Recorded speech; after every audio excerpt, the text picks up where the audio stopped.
आज की वीडियो में हम पाठ संख्या 5 पढ़ेंगे। कुछ पुस्तकों में अलग अलग संख्या आपको पाठ की मिलेगी, यही पाठ आपको 6 पाठ संख्या 6 भी दिखा सकते हैं, लेकिन आपको उससे चिंतित होने की कोई ज़रूरत नहीं है।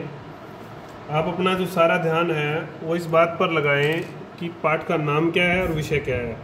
तो विषय है मुगलों की दक्षिण नीति व सिखों के साथ जो है संबंध कैसे रहे। इस संबंध में पहली वीडियो ये आज हम देखेंगे।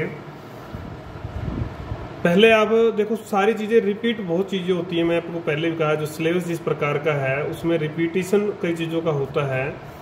पहले आपने पढ़ा था कि जो है 1526 के आसपास जो है विजयनगर और बहमनी की स्थिति कि ये बड़े जो है राज्य थे, दक्षिण के विकसित राज्य थे, ये आप पढ़ चुके हैं।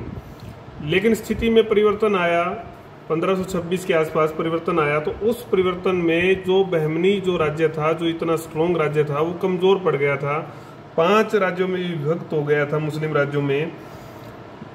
अहमदनगर, ये भी आपको याद है, बीदर, बरार, गोलकुंडा और बीजापुर, ठीक है, तो ये सब आपको याद है। उसके बाद जो है खानदेश जो राज्य बच गया, ये दक्षिण उत्तर जो भारत था उसके बीच वाला जो क्षेत्र था, बल्कि ये प्रवेश द्वार था दक्षिण का, यहीं से लोग एंट्री जो है करके दक्षिण में पहुंचते थे।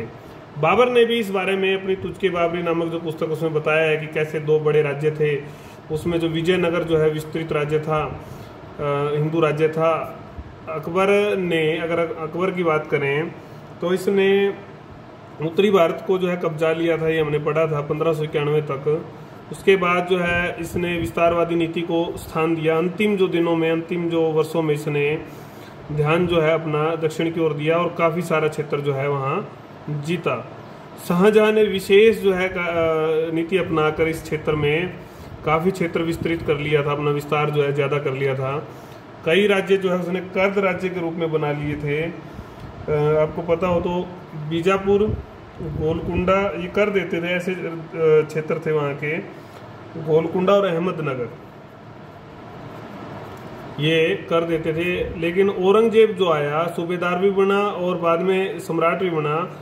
जब तो उसने क्या सोचा कि सीधा अधिकार करके क्यों ना इनको जो है साम्राज्य का हिस्सा ही क्यों ना बना लिया जाए।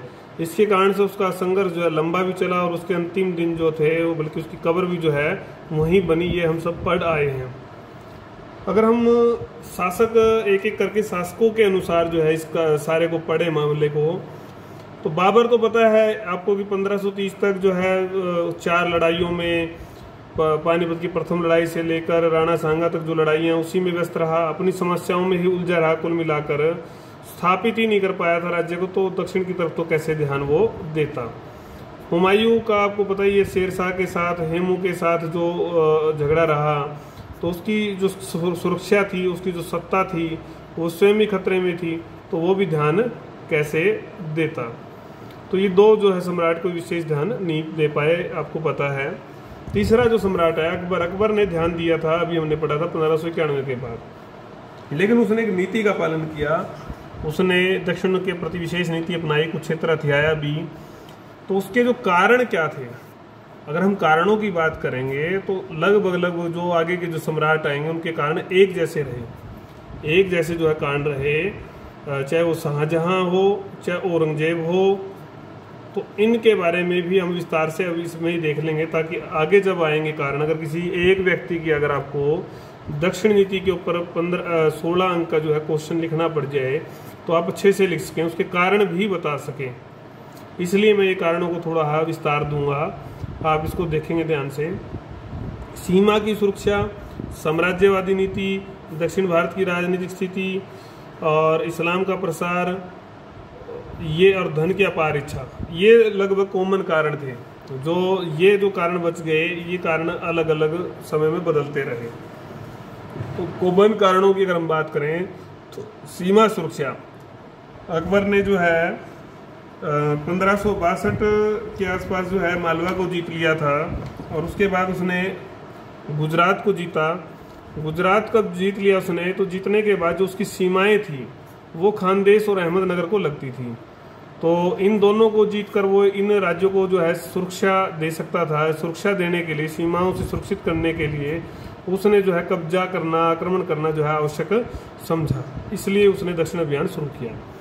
साम्राज्यवादी नीति, बड़ी अभिलाषा थी कि बड़ा जो है राज्य हो, इसलिए उसने आगे बढ़ने का निश्चय किया और 1591 तक उत्तरी भारत को जीत चुका था वो पूरी तरह से।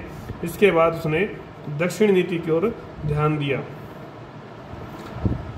दक्षिण भारत की राजनीतिक स्थिति की अगर हम बात करें, अभी हम पढ़ के आए कि बहमनी कमजोर हो रहा था, 5 जो है स्वतंत्र राज्यों में बट गया था, बीदर बरार, दयनीय स्थिति हो गई थी साम्राज्य की, इतनी बड़ी रियासत की, इतना बड़ा राज्य की, तो आपस में कोई एकता नहीं थी, लड़ने झगड़ने लगे थे, षड्यंत्र होने लगे थे, षड्यंत्रों का अड्डा बन गए थे ये राज्य, मारकाट चल रही थी, अराजकता, अव्यवस्था जो है सब जगह जो है फैली हुई थी। इसका लाभ कई राज्यों ने आपस में उठाया।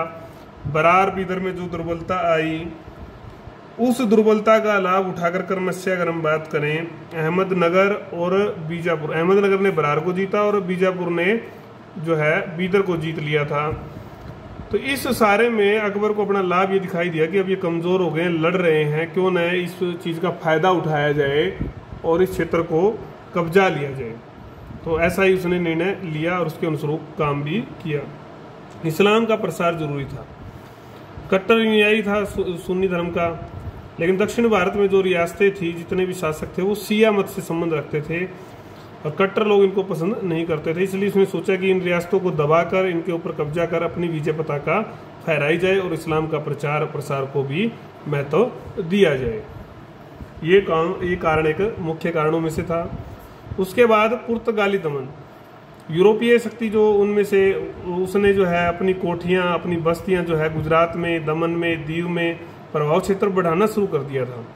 ये यही नहीं रुके, ये मुस्लिमों से, मुगलों से घृणा करते थे, ईसाई धर्म का प्रसार करते थे और लोगों को, खासकर मुस्लिमों को कर देने के लिए ये विवश करते थे। तो इस सारे से जो है अकबर को लगने लगा कि ये तो बड़ा जो है खतरा आगे व्यापार के लिए और राज्य के लिए जो है पैदा कर सकते हैं। दमन और दीव तो इसके गुजरात लगते क्षेत्र से, जो इसके अधिकार में क्षेत्र था, उससे लगता था, क्यों ना इनको खत्म कर, दमन कर जो है इनके ऊपर कब्जा किया जाए। इसलिए इसने दक्षिण की ओर अभियान किया। धन के लिए दक्षिण के जो राज्य थे वो अपार धन संपत्ति के जो है वहाँ पता लगा था कि वहाँ पर है हीरे जवाहरात, सोना चांदी सब है। तो इनको प्राप्त करने की जो अभिलाषा है, लालसा है, लालच है, जो उसके मन में आया और इससे सोचा कि राजकोष भी सुदृढ़ हो जाएगा, तो उसने निर्णय लिया दक्षिण अभियान का। कूटनीतिक शिष्टमंडलों की असफलता, 1591 में उसने अलग अलग दूत मंडल जो है भेजे, खानदेश को भी, सब जो 5-7 राज्य थे सबको भेजे। कवि फेजी की अध्यक्षता में खानदेश को दूत मंडल भेजा। उसने शासक अली के माध्यम से जो है बुरहान निजाम द्वितीय को भी कहा कि काम सुधारें। आखिर में अली ने तो अधीनता स्वीकार कर ली और अपनी जो बेटी थी उसकी वो भी शहजादा सलीम के हरम में भेज दी। इन बाकी लोग इनकार कर गए।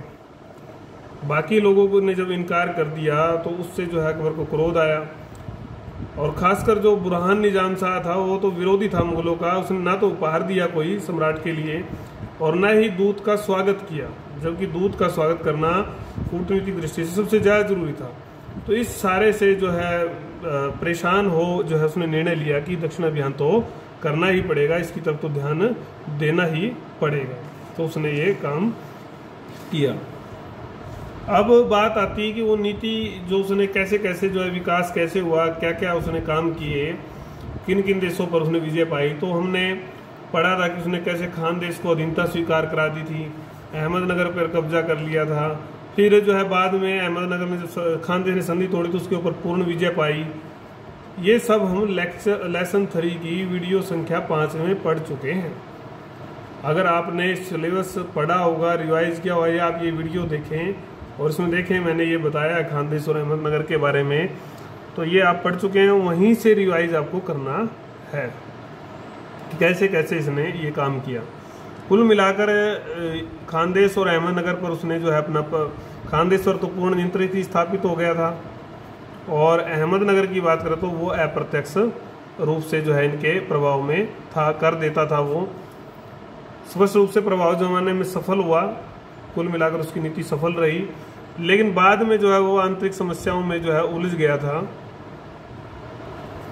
तो इसके कारण से और जो क्षेत्र है वो विजय नहीं कर सका, अपनी नीति को आगे नहीं बढ़ा सका। फिर उसके बाद जो काल आता है वो आता है जहांगीर का, क्योंकि उसके बाद जो सम्राट बनते हैं वो सम्राट जहांगीर आ जाते हैं। सम्राट जहांगीर की अगर हम बात करें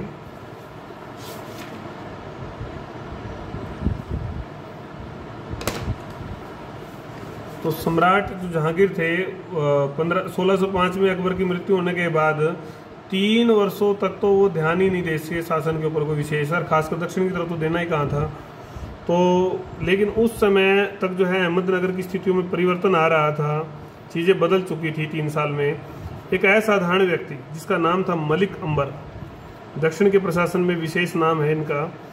तो मलिक अंबर जो है वहाँ पर स्थापित हो गया था और उसने मुगलों को वहाँ से निकाल दिया, मुगलों को कर देने से इनकार कर दिया और वहाँ से निकाल दिया। इस सारे से जहांगीर दुखी हुआ कि ये तो हार हो गई। तो लेकिन मलिक अंबर जो है आर्थिक सुधार कर रहा था, राजस्व के क्षेत्र में जो है नए सुधार कर जो है जिससे कि सारे किसान जो कृषक जो था, जन समर्थन जो था वो उसको मिलना शुरू हुआ। तो अब लगा जहांगीर को कि जो शक्ति बढ़ा रहा है ये, इससे तो शक्ति बढ़ जाएगी अहमदनगर की, तो इसलिए उसका ध्यान देना अनिवार्य हो गया था।